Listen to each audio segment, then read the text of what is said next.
Good evening. Welcome to the Spiritual But Not Religious Show. I'm your host, George Lewis. We got a great show lined up for tonight. I'm really looking forward to my guest. She is a lot of fun and just really superb in her endeavors, what she does. She's a psychic. And as you know, we have psychics on every few shows or so. And we really strive to get the absolute best that we can out there. And Cynthia Segal, my guest this evening, is just one of those. She's just exceptional. My next week guest is, I have two of them, two authors. One is Kelly Hampton. Kelly wrote this book. It's called The White Light, The Revelations of Archangel Michael, and she's just a shining star kind of a gal. I think we'll have a really good time with her. And then we've got Deb Scott, who wrote The Sky is Green and the Grass is Blue, Turning Your Upside Down World Right Side Up. So before I get into get on the phone with Cynthia, I want to tell you a little bit about, first of all, about Spiritual But Not Religious and how we came about and what the show is about. You know, one of the things that I've started to become aware of, I've been around and been what I call spiritual but not religious since back in 71 or 1972. I really started, maybe even before that, but that's when I really recognized it. And I you know, there were those who were involved at that time, but it was a minimal amount of people who were involved. But since then, and especially since the advent of the internet, what we're seeing is millions of people who are spiritual but not religious, or at least who call themselves spiritual but not religious, that believe in some kind of a God or higher power. Diverse, the amount of diversity is wonderful, and that's what we want to do with this show, is embrace our diversity and bring you those many voices of the spiritual but not religious community. Spiritual Broadcasting Network is the mother of this, and we bring you not only my show, we've got another show that Johnny Calloway hosts. It's at 7 o'clock. It's a half-hour show from 7 to 7:30 on the same night that I broadcast. We've had Leanne Moody as a show host, who's a intuitive, and it's hard to really put her in some kind of a category. She's just an amazing kind of a woman. And she and Brian Hill, who does the astrology show, are taking a break for a while. They got some personal things going on. Looking forward to having Leanne back. And I've just been putting together, matter of fact, I've been really busy for the last few weeks here, and if you follow us on Facebook at all, you'll notice that I haven't been as involved with Facebook as I normally am. We're putting together a whole new package to bring you a plethora of voices, of shows that you'll be able to pick from, broadcast shows of every kind of spiritual thing that you can think of. So be sure to watch for that. We'll keep you posted as that comes along. And you know, the whole idea of the Spiritual Broadcasting Network is, you know, if you follow Christianity, you see that they have the Christian Broadcasting Network. They just get a whole lot of publicity and a lot of play, and you know, our community, the spiritual but not religious community, because we don't go to one place and we don't really have a gathering meeting place, we really don't have a voice. So Spiritual Broadcasting Network is working at bringing you the many diverse voices that are out there in the spiritual community. I've been looking forward to talking with Cynthia. She's got an infectious laugh. I haven't met her in person. I would look forward to that. I think we're going to have a really good time with Cynthia tonight. She's really a multifaceted psychic or intuitive. She does personal life, family. She does pets, which is not a lot of the psychics do pets, and she does business. I guess we'd be pretty surprised by her business list, the kind of businesses that she actually works with. Of course, you know, most of those want to remain anonymous. Tom, we got Cynthia on the phone? Yes, Cynthia's on the line, George. Good evening, Cynthia. Good evening, George. Oh, you're coming through really pretty clear on the audio. Sometimes we get a little ring in the background. Tom's going to check us out on our internet connection to see just exactly how you're coming across. Good to finally get a chance to talk with you. We've been kind of hit and miss on the messages back and forth. That's true. Well, I apologize if I've been remiss. I've been overwhelmed with this, the stuff that we're doing here, but it's all starting to come together at this point, and I'm looking forward to a little free time. Listen, for our audience, unfortunately, Cynthia did not have the ability to come in on video, so all we're going to have is Cynthia's audio, but I think her voice will carry just fine. So, listen, how about before we get started here, one of the things I like to do is get an idea of who our guests are, because it's one thing to have just a voice and I do this and I do that, but it's quite another one when we can get a little bit of your story. How about filling us in with a short little bio, starting from just after the womb? No, maybe not that long. I love this story, and it is brief. I spent 30 years designing computer systems for small and large corporations globally. Now that's about as left brain as one can get. And just between the two of us, and I know no one else is listening, I didn't like the work, I didn't like the people, I didn't like the environment. The money was great. And because I was the one that always picked up the check, everyone told me I was successful. Oh, wonderful, right? And I balanced that with almost 30 years as a professional fundraising event planner for nonprofits. So that made your life feel a bit softer? Yes, that was the joy. Right. Not the money, because it was nonprofit. So back to computers to pay the bills and back to making parties to find joy. And I thought, well, that's a balance. Maybe that's as good as it gets. And then about 5 years ago, I was minding my own business, which, as you get to know me, you'll know never happened. I've been kind of watching that, Cynthia. And I got this most incredible download, still using computer terms, of psychic skills. It was as though I had received a PhD and had to figure out in what.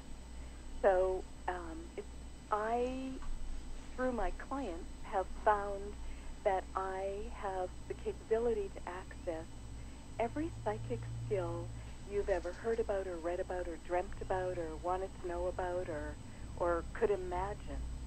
And the interesting thing was, of course, being, coming from my computer background, I had a little chat with God, who I now call Boss, and I said to him, these are like, wow, amazing, and I think you meant to give them to my neighbor. Ha! Anybody but me, right? Right, because she's into all this woo-woo stuff, and I'm a computer geek, so I think you missed by one house. Did you never see yourself as being right-brained? Oh, God, no. I'm the one that would fight you to the death with all these opinions about psychics and what a waste of money it is. Aha, a waste of money, waste of time, just a waste of life, right? Yeah, are you crazy? Like, why would you do that? Let's buy clothes with the money and do something good. Absolutely. So it's sort of a bit of a divine joke, I think, in choosing me. And also, really, something very clever was at work here, because if there was a need to bring psychic skills to a new level of person, then the best person to pick would be a skeptic. Absolutely. And what better than in the computer business? Exactly. So I think because of my background, well, I know for sure because of my computer background that I am a very detail-oriented, accurate, and demanding psychic. So if someone said to me, what would be a good time to invest in gold, I'm not going to say, sometime within the next 2 or 3 months. I need to know exactly what day and at what time of the day would be best. Right. So Get right down to the spreadsheet version. Right, because I'm sorry, that's where my comfort level is. Sure, so yeah. If we're going to make this work, we're going to do it my way.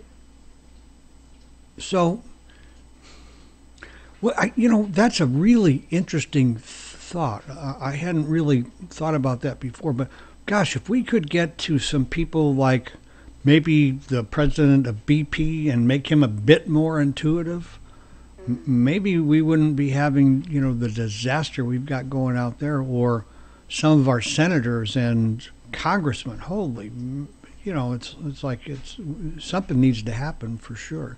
Well, it is interesting how one thing I've certainly learned in my very short, extremely uphill journey is that... Yours too, huh? is that the only thing that stopped me from moving ahead was Cynthia's ego. Yes. So when I knew better, I set up a block. And I find that also with people that I encounter, when someone says to me, oh, I don't believe in psychic skills, I can say, you don't believe in it. Wait till I tell you my story. But if there's no opening there because they know better, yes, then, it doesn't matter who you are or what you've done, there's no opening. Exactly. And I think you're really right on, because when people come to me with their experience and what happened with them, I'm real tuned into listening. But boy, when I know it's nothing but more than opinion, I'm pretty closed down to it. Yes. Yeah, absolutely. Listen, I want to get kind of a leg up in this conversation. I'm going to ask you a couple of questions. I think that'll be really helpful. Okay. You are a guest on many radio shows. It's true. What's your favorite question? Actually, my favorite question. So we have Cynthia, the ego's favorite question. Absolutely. And then we have, as a psychic, my favorite question. Okay, great. So We're 2 for 1 here. I like that. George, from the first time you and I spoke, I got to tell you, I find you really incredibly witty, humorous, and intelligent. You are just a delight to engage in conversation on many levels. That's the same thing I think all the time. Well, you both made my day. Thank you. Yeah, of course, there are other things that Tom thinks, too, It's like... Okay, so as Cynthia, my favorite question would be, how can I gain confidence and move through the fear to check out my personal psychic skills? Uh-huh. That would be my favorite question. Okay. Well, let's stop with that. Okay. And let's answer that. Oh, sure. Ask the question and answer it. I love it. Absolutely. I'm glad you're along for the ride, George. I am. I figure if I get somebody to do my job, what the heck, right? Well, between Tom and I'm glad we have you around. You guys were crossing wires a bit. And having a good time. Yeah. Tom's a lot of fun. So the answer would be, give up your friends. Because what happens when someone has... Boy, I really understand that. Yeah. When someone has metaphysical experience, and that's actually why I called my company Sixth Sense Services. Right. Because it's everything, out there. So when someone has an experience of that, it's in your blood and your bones. There's no one that can tell you, oh, that didn't happen. Right. But because you're not sure, like, what was that? So it's normal to go to somebody else and say, I just saw this happen, or I think I just heard the color red, or, oh, God, I think I know what's happening next week. Whatever, my hand heated up and I did a healing on my dog. Whatever comes through. So it's natural to go to somebody else, someone you love and trust, and share this opinion. And I'm laughing because of all the feedback I received in my early years. I bet, huh? it was bad enough that I didn't believe in it, but I managed to surround myself with a support system that exactly didn't believe in it. So you ended up teaching what you most needed to learn? I think I would just tweak that a little bit. Uh-huh. I understand that statement, Uh-huh. but in my case it was more, I was teaching what a client had discovered I could do. Oh, that's interesting. So I have to say thank you to all my clients because they continually grow my skill set.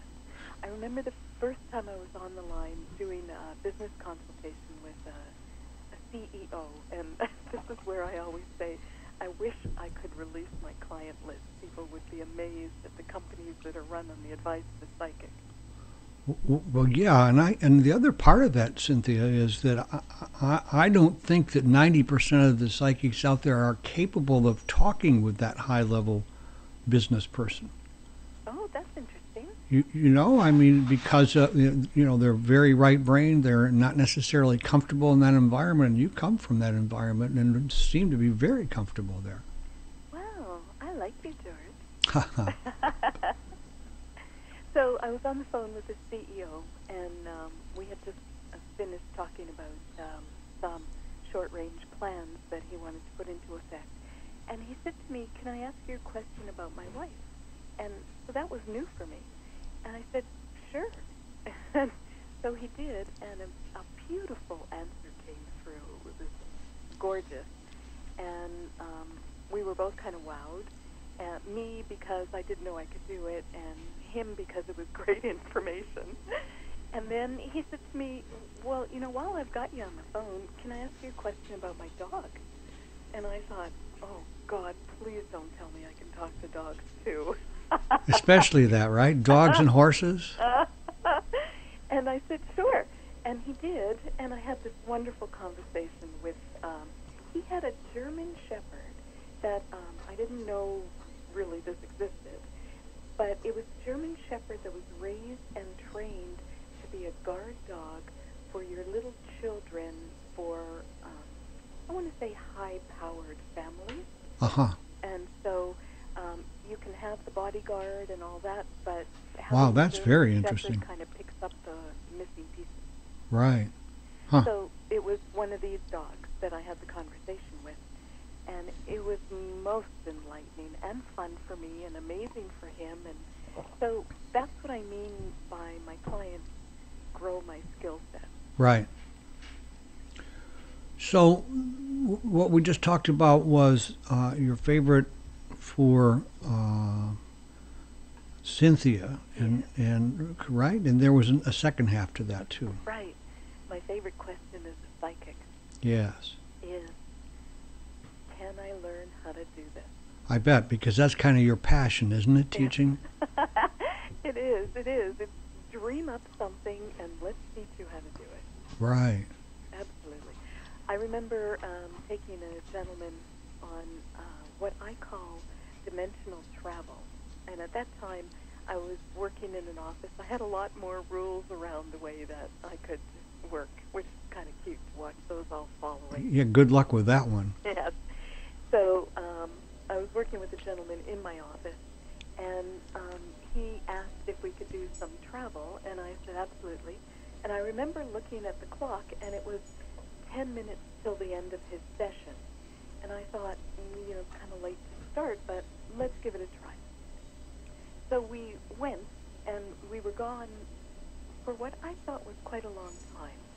And the time really doesn't dawn on you until you come back. Right. And then as I was returning, I hear him saying, well, I felt you, but I haven't heard your voice in quite a while. And I knew exactly what he meant because, as you're traveling, you're in another dimension. And I looked at the clock, and not 1 minute had passed on the clock. That's interesting.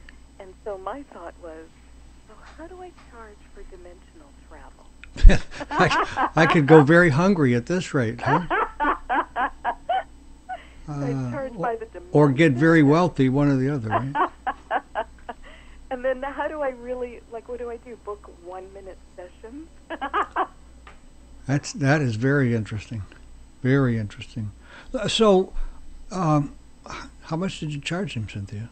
No, you didn't. No, you don't need to tell us that. So that that was perfect. But it makes the obvious even more obvious, and that is we got to know your least favorite question. What's the thing you really just don't want to be asked? I don't think I have one. That's very good. Very good. I do have. So then you trust a lot then in order to be there. Oh, totally. Yeah. Oh, yeah. I'm very clear that the information that comes through has nothing to do with Cynthia and all the devotion she put into study and learning in her 50 years on the planet, because the last 5 years have brought so much information through that there's no way Cynthia could know it. No way. My own experience with my own intuitive nature has shown me just how important trust is in that whole process. Mm-hmm. Without some trust to begin with, you really can't move deeper or forward in those skills. That's interesting, because I don't think I ever thought about the word trust. Uh-huh. I just more thought of the word like, Yahoo, where are we going now? Where to? This is an adventure. It sure beats where I've been. Exactly. Exactly. So when I discovered that Cynthia's vast stores of knowledge were of no use in the session, which is quite humbling, I decided to become a blonde and just enjoy the rest of my life. You became a blonde. Now is that Cynthia? Come on. Can you talk like that, really? I think I just did. You just did. You just did. That's for sure. So but it sounds to me like you kind of break the mold as a blonde, Cynthia. Well, I have brunette roots. Okay. I knew there was something shining through there. So you're featured in several books, and I believe you're in a. Can you believe that? Yeah, I do believe it. As a matter of fact, there's a movie about to be released called "Real People, Real Shifts," and you're somehow or other. And tell us a bit about that. I was contacted by a director from Italy, and she told me about her idea to do a sort of documentary loosely based on the format of The Secret, and she wanted to give people the okay to explore their psychic skills. Right. Well, that's my passion. So absolutely, yeah. And I remember the day that we finally got together for the filming, and I finished with hair and makeup and costume, and I'm sitting on the set and I'm all mic'd up, and there's absolute mayhem going on in front of me, which I give actors a lot of credit now, having been through that one. A lot of stuff happens, doesn't it? Well, and behind me is this beautiful, peaceful setting, which the audience will see, but I'm not. I'm looking at all the scattering around in front of me. Right. And the director sits down in a chair just off camera, and someone else says, quiet on the set, whatever. And then she said to me, okay, Cynthia, basically what we're looking for is tell us your life story in your own words. And I couldn't speak for a moment. And I said to her, I must be the most blessed woman on the planet, because how many people would absolutely give anything to have someone stick a microphone in their face and say, tell us your life story. And we're gonna put you on film. Yes. Yeah. So have you made the cutting room floor in post-production? Are you in, or do you know? It's funny. I just asked her that a couple of weeks ago. I remember Debbie Ford complaining because she is on the cutting room floor for The Secret. Oh, was she really? Yeah. Well, that's unfortunate. She does some great work. Which is why, you see, everything works for the best, because she was forced to make her own movie. Ah, that makes sense. And now she's hanging with the best and doing books with them, and it all works out for the best. It's amazing. It's amazing how that is, and we think we're so much in charge here. And the truth is, about the best I can do is show up and follow. Mm-hmm. Once you get connected to that right inner voice. Mm-hmm. So I did ask the director if I could say that I would be in the movie. And she said, oh, yes, oh, definitely. And I said, all right, because, you know, if I'm going to be on, as you said, the cutting room floor, then I won't promote the movie too much with my name on it. Right, right. Well, yeah, it's like, gee, I don't want to have to be answering, you know, the question, well, where were you? Yes. Yeah, no, thanks, but no thanks. So, also, there's a book out that I bought and have truly enjoyed, and that is Soul Currency by Ernest Chu. Oh. And you're in that book, huh?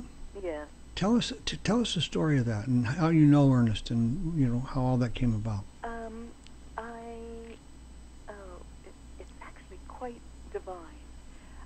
You know, somehow or other, Cynthia, I'm not surprised. I was invited to hear that great astronaut All right. speak, and he was talking about as he flew around the moon and then came back to Earth, that he had a moment that seemed to last a lifetime. That was really just a moment where when he returned to Earth, there was no one he could talk to about this out-of-body or metaphysical experience that he had. Right. And so this is the astronaut Mitchell. Yeah, he still has his detractors on that, that's for sure. Yeah, Edgar Mitchell. So he created a foundation called ION after some years getting drunk with a bunch of astronauts, and they all finally were at the point where they could share that they had had this same experience. So being men of science, to actually know that you are more than the body and having no one to share it with must have been quite exciting. So here I am listening to Edgar Mitchell, and then afterwards there was a luncheon for some of us. And the only seat left for me was beside this Oriental gentleman who, in my mind, didn't seem to fit in with the crowd at all. And in conversation at lunch, I asked Edgar about his personal healing experiences, which he doesn't speak about a lot, but he totally believes in healers and psychics and metaphysics. And I said to him, because when I know I'm about to do a healing, my hand heats up. It almost goes to volcano temperature. And the person that I'm working with feels something. Uh-huh. Whether they feel it as cold or heat or tingling or, you know, it's different. And I said to him, so, like, what is your experience with this? And he said to me, and this quote was on my website, I'm not sure if it's there anymore. He said that there's not equipment yet to measure the heat that comes out of my hand. Yeah, that quote is on your website. Oh, thank you. Uh-huh. So that just, it was like, wow, somebody sees me. You know what I mean? Yes. And then this gentleman sitting at the end right beside me said, well, what do you mean? And so he and I engaged in a side conversation, and that was how I met Ernie Chu. Uh-huh. And then just a few weeks later, I received a call from a friend who said he was getting married, and could I come and help? And so I said, absolutely. And I showed up, and Ernie Chu was the Reverend performing the service. So, you know, I was looking at his website. He also has a church over there on your side of the coast. He is affiliated with the church. Okay, so he speaks at that church occasionally, or yes. Okay, is he also a minister? Yes, he's a minister with the church. Yes. What, you mind telling us what church it is? I think they're called the Center for Spiritual Living now. Right. I recall seeing that. that. Religious science. Right. Interesting how some of these religious science ministers are breaking off and doing their own thing. Thank God. Yeah. Isn't that the truth? So Yeah. then Ernie and I engaged in conversation again that evening. Uh-huh. We were talking about another gentleman And I said, oh, I know him. And he said, you do? I'd love to meet him. So I opened my cell phone and got him and arranged for the two of them to meet. And then I ran into Ernie again, just out of nowhere. And he said he was planning his 60th birthday party, and he would love it to be representatives from all religions, bringing hope to all the people that will attend. And he wanted this religion represented and that religion and that one. And I said to him, oh, well, I just happen to know, the president of the Muslim American Association. I'm sure he would love to come and speak, and so that takes care of that. And I know a really charismatic rabbi, and so that takes care of that one. And so Ernie just sat there, and he said, this is what I think divine timing is all about. And so he and I engaged in a series of very interesting conversations, and that's just how I ended up in his book. Isn't it wonderful when you hit that place where you know you're really in the middle of a divine plan of some sort, or it's happening, and you're just kind of flowing with it? Yeah, I kind of live there now. I live most of my life there now, and I'm not quite so surprised by, the things that, come together, but at the same time, sometimes I still get a little surprised by, wow, And that actually brings us to my definition of free will. Ah, good. So my definition of free will is when you ask the question, you receive the guidance, and you choose not to follow it. So you're talking about willingness and unwillingness. Yes, and Yeah. that's, people say, well, if you go to a psychic, where does free will come into it? But that's where it is. And I think, in my experience, that's the whole deal, is what am I going to choose today? Mm-hmm. We have all these wonderful choices, and some of them are really small, but really meaningful in the big picture, Mm-hmm. Trying to be aware of what we're thinking about and what we're choosing is a huge job, and our lazy, or at least my lazy brain, sometimes doesn't want to really stay there. Don Juan, did you read any of the Don Juan books?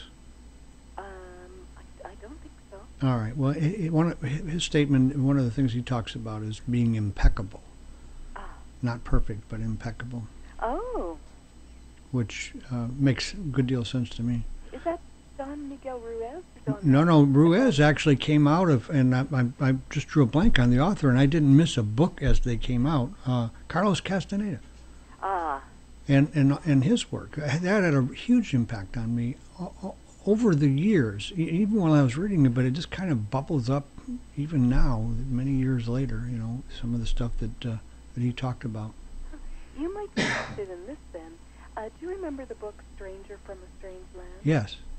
So I remember reading that in the 80s, and it Right. had been out for 20 years already. Right. And that was my first introduction to science fiction. It was just like, oh, wow, you could believe anything you want and make it happen. And do. Right. And I was just gifted with it's the original manuscript, which didn't make it to print. Really? It's twice the size of the original manuscript, because at that time they couldn't print a book that was that large, or that was their thinking. Right. And because the book had a 30-year copyright, the daughter, Robert Heinlein's daughter, not Robert, what is his name? Heinlein? Anyway, his daughter waited until the 30-year patent was up and actually published the full manuscript. It is Robert Heinlein. Right. Actually published the full manuscript. The 30-year patent expired in December of 90, and this book is published in January of 91. Well, it's got to be an interesting story as how you ended up with the manuscript. Yeah, it all is. I like to say that I just kind of mind my own business, but Oh, that's hard. Yeah, I'm not going to buy that at all. I just keep How can you be a psychic and mind your own business if you're a good one? I mean, that's an oxymoron, isn't it? I love it when I meet someone who just finds out what I do. and they say to me, "Oh, have you been reading my mind?" And I look at them straight in the face and I say, "Not until you pay me." And what kind of response do you get from that? They are they reaching for their purse or wallet? Well, I don't know if some of them really believe. It's like, why would I read your mind? I really. Well, yeah, but that's who we are, don't you know? It's like they must be watching me.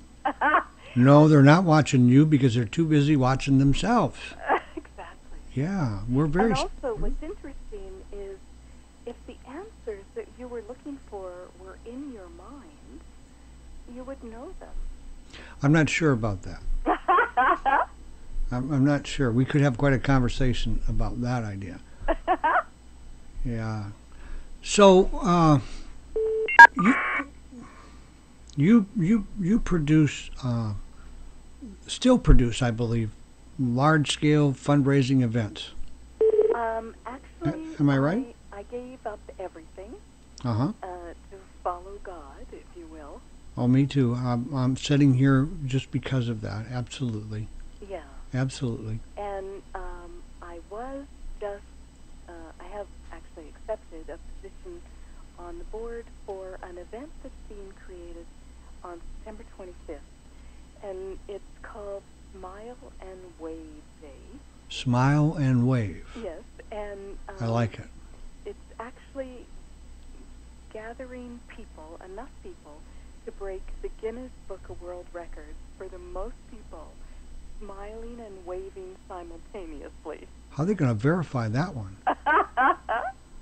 Guinness is showing up, Uh-huh. and they come with their own. Everyone has to sign their name, before they come in, and they Right. take pictures and everything like that.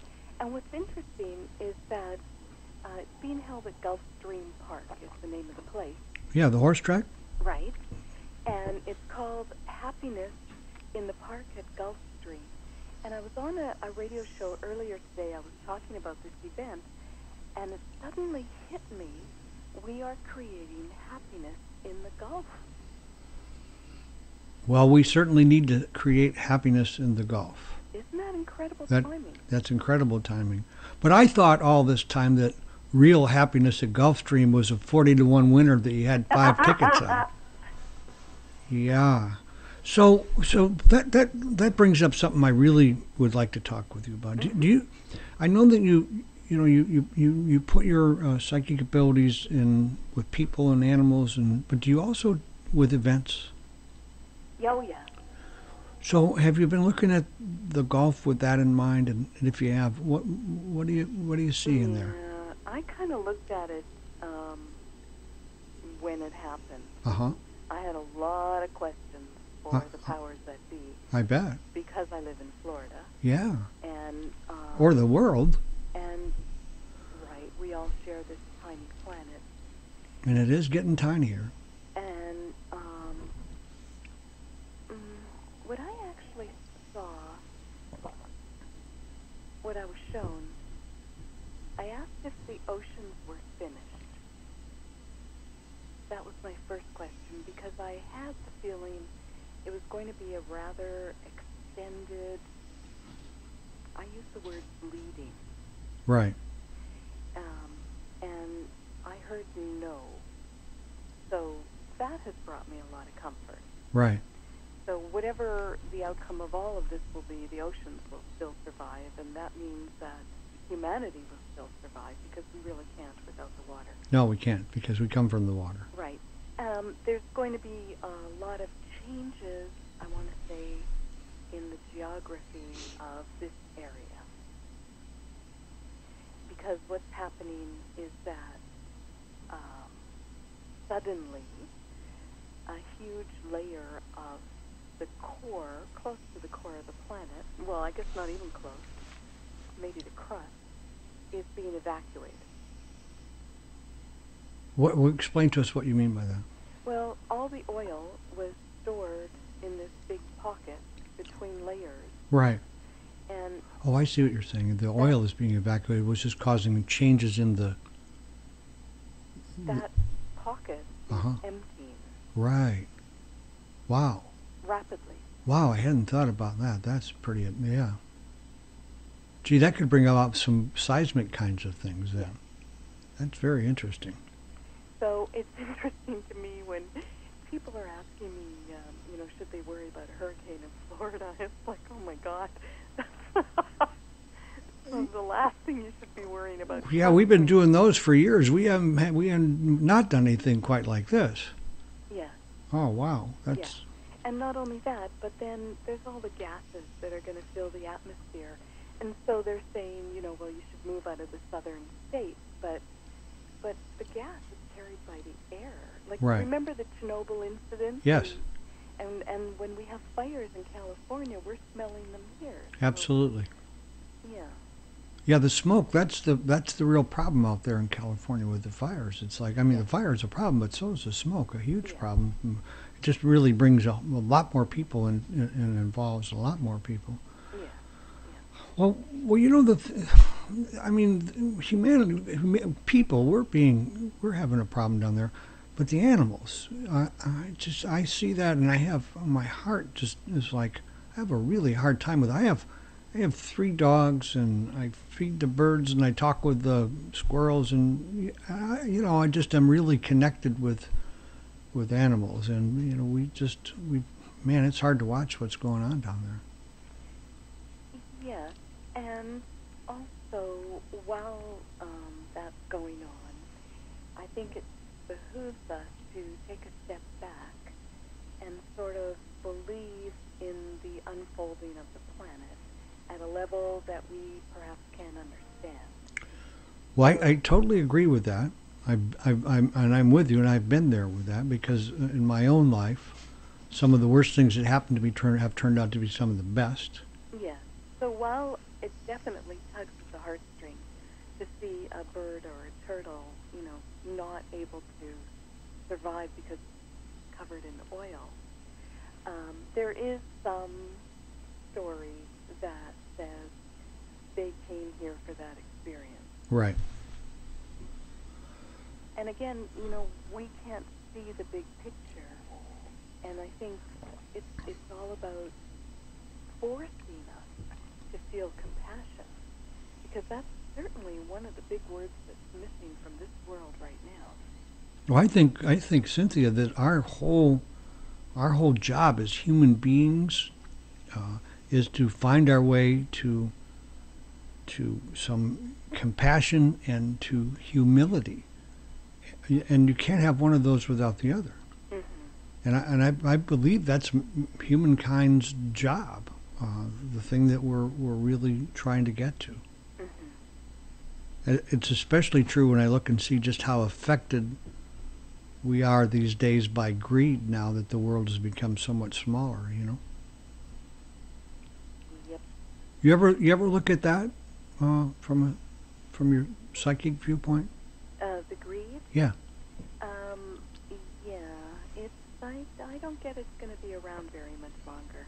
Well, I think we're participating in bringing about a shift of consciousness. Do you believe that? Yes. Oh, absolutely. Yeah. And that's what the internet was all about. It was about, for sure. For example, before the Gulf, if I heard of something happening in India or China, or I could call up a client in those countries and say, like, what's really happening there. Right. Or I could go on Facebook and find one of my friends that lives in that part of the world. Right. And so I think the internet has made us a closer family. And the news, still doing their best to instill fear, is not, I pray, not carrying the same weight, because now anybody can get on Facebook and friend someone in the part of the world that they've just heard a story about and find out if that's true. The internet is like just such a huge part of this consciousness shift. Yes. It caught me totally by surprise. I was in another business at the time, and it depended on the internet not being around. It came in the internet. I had no idea what we were looking at.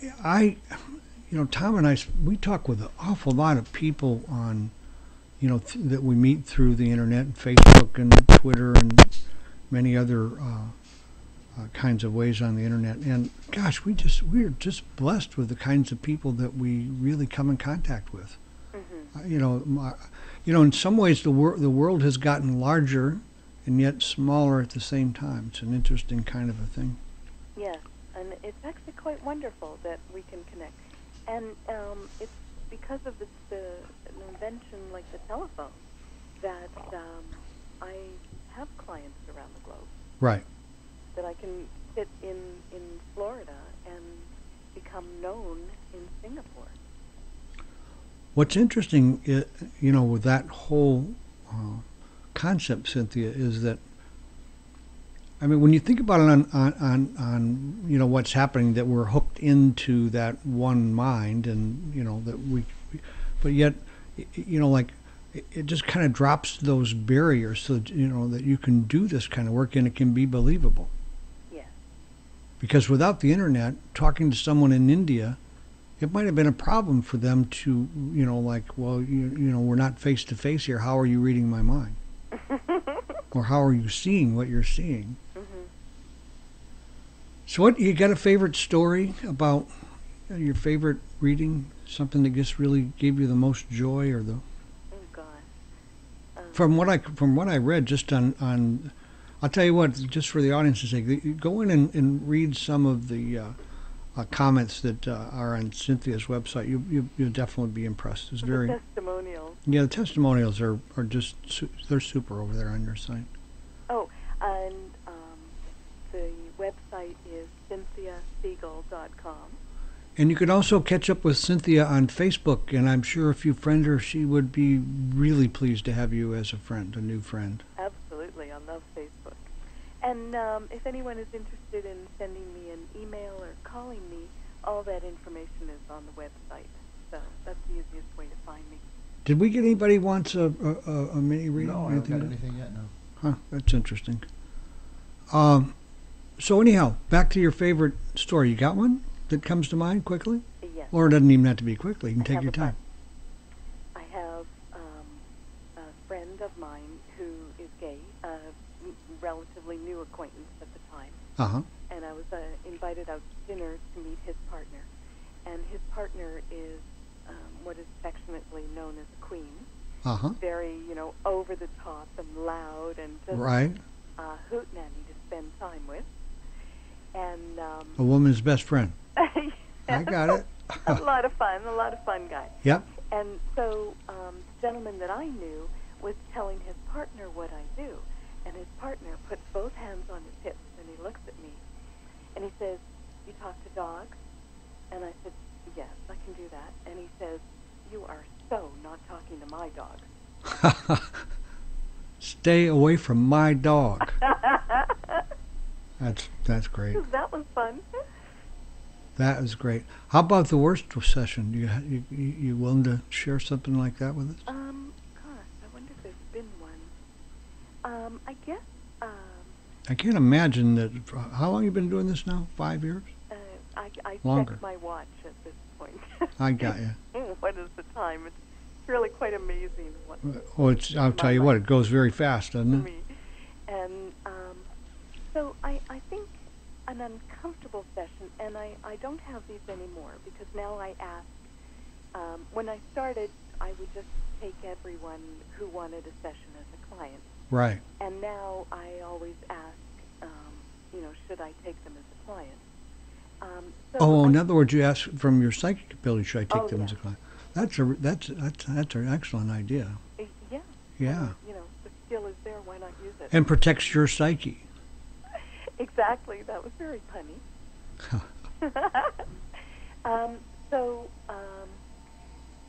This woman was not ready to shift yet.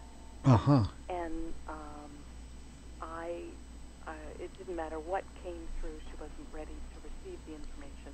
So it was kind of a sad session for me. It's sort of when you see a little child and they're running full force and they're about to hit a wall. And so if you just scream out, "Stop," you can stop them before they hit the wall. But if you scream out, "Stop," and they keep running, and they hit the wall, it kind of hurts you and hurts them. Boy, I can't even begin to tell you how much of that I've seen. Oh, it's amazing. So from that session, I ask all the time if I can take this person as a client. Well, why would I it's hard for me to comprehend why anyone would, solicit you and pay you to tell them something they just are totally closed to. Well, I suppose it turns out that some people are receiving so much joy, and I use that word loosely, from telling their story that they're not ready to give it up yet to move forward.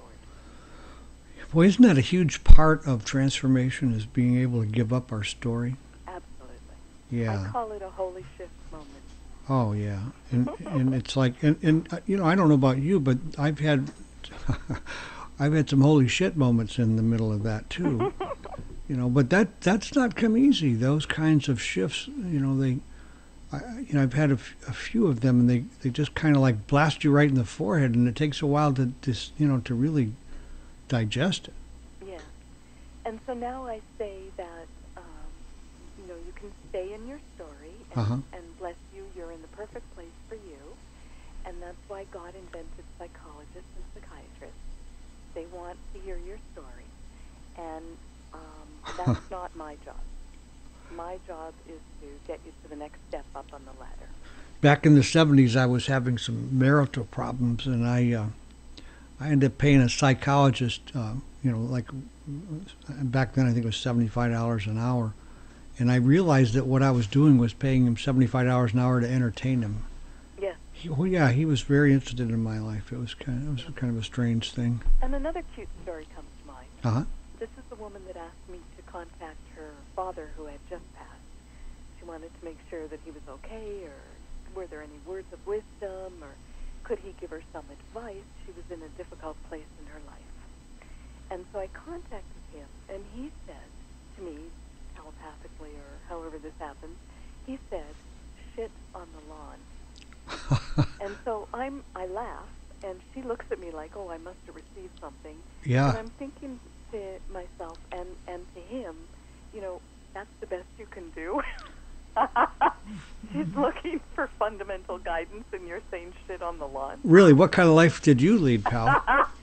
So I've learned that it's not my place to interpret at all what I hear, because it means nothing to me. It's not my life, so that's fine. So I said to her, well, he's saying something that it kind of sounds like shit on the lawn. And she howled, she laughed, and tears came from her eyes. And she tells me the story that in his last month, he came to live with them. And he would put cow manure on her front lawn. She hated the smell of it, but her lawn quickly became the envy of the neighborhood. I bet. I bet. So she made a vow that when he passed, she would never, and I quote, shit on the lawn. Oh, that's amazing. Wow. I bet you made a believer out of her. And me. Yeah, and you. I hear that one for sure. Yeah. Wow, that's quite a story. It's so wonderful communicating with those that have passed, whether they're people or pets. It's just so joyous. Well, I really can see where I work with a lot of people, or have, and over the last 30 years, I guess. And what I realized was that I do that not from being so altruistic or spiritual or anything like that. The truth is, I just get such a joy from being able to do that. And so there's, like that self-centered kind of motive in that. I can imagine with, like with what you do, the amounts of people that you deal with. How many people do you think you've given readings to over these years? Just a wild guess. I'd have to say... Put you right on the spot, didn't I? We've topped 1,000 easily. Yeah, I'm sure. I'm sure of that. Yeah, easily. So let's kind of, we only have about 4 or 5 minutes left here, but let's swap topics here. A couple of things I still want to talk about. Alternative energy. What do you see going on there? I mean, we have to get out of this fossil fuel stuff. We're destroying our planet and ourselves and everything that's going on. Okay, so it's interesting you asked that because just before Obama came to power, I did a reading for a gentleman in Spain that wanted to know about investment opportunities. And what came up is that the, quote, mad scientists in America and globally are the ones that are going to be sought after. The mad scientists? Yes, the ones that have this great idea, but they've been poo-pooed. Yeah. They're the ones that people are going to start seeking out because the ideas so far are not working. And the best one, the one I love the most, is using oxygen to power vehicles, and it generally power everything.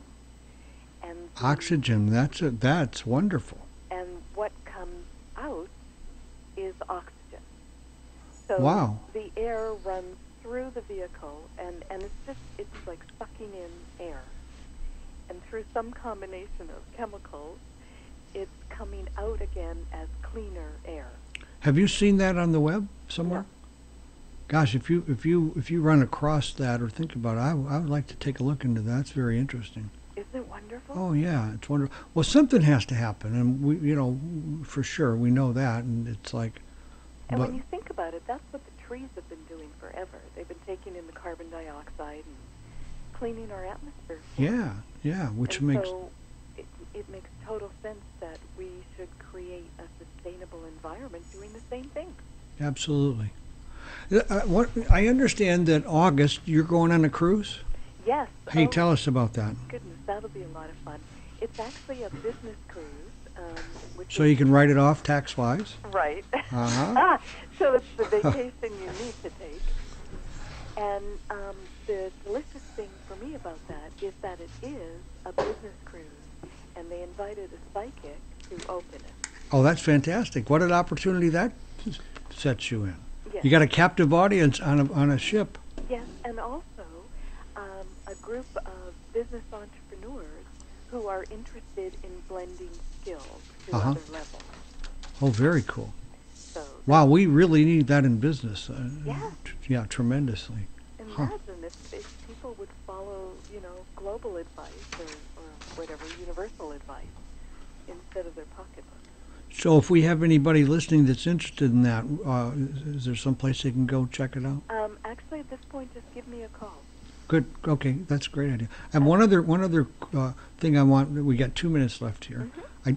Is there something that we didn't cover that you would really like to talk about? I know I didn't give you much time, but no, that's good. I only need a few seconds. I just want to tell people to have confidence in themselves, to really love themselves, and whatever that looks like, and whatever judgments you have to walk through and release, now is the time. Stop judging yourself.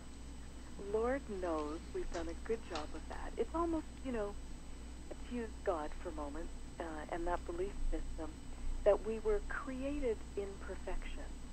And it seems like we spend the rest of our lives looking for a second opinion. absolutely. So go with the first opinion. Just try that on for a while. Don't you think that is the solution to most, if not all, of humanity's problems? I like to think so. We have this this real lack of love in our life.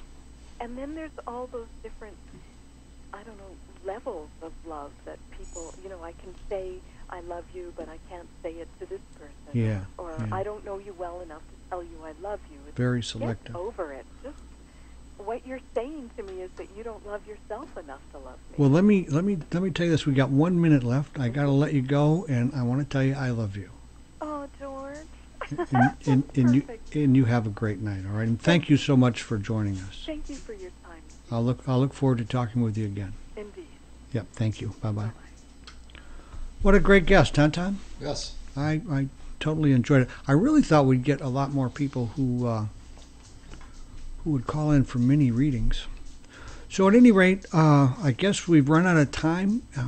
Don't forget to come back next week. And in the meantime, accentuate the positive and have a fantastic week.